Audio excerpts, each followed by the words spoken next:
Թիֆլիսում, որը կենտրոնն էր այդ ժամանակակից Թբիլիսին, Վրաստանի ներկայիս մայրաքաղաքը, Կովկասի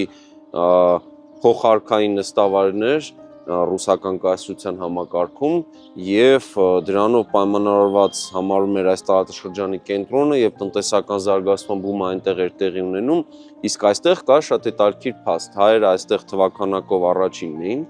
եւ միևնույն ժամանակ շատ արագ զբաղեցնում են այդ տնտեսական հնարավորությունների դաշտը եւ պատահական չէ,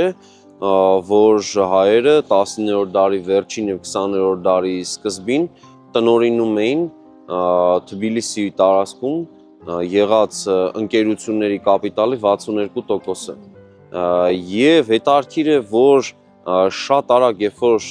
նավթարդյունաբերություն է սկսում ձևավորվել Բաքվում, հայերը շատ արագ հենց Թիֆլիսից առաջին հերթին սկսում են այնտեղ ձեռք բերել նավթահորեր եւ մեծ ներդրումներ կատարելով հասնում նրան, որ այստեղ էլ 58%-ը եղած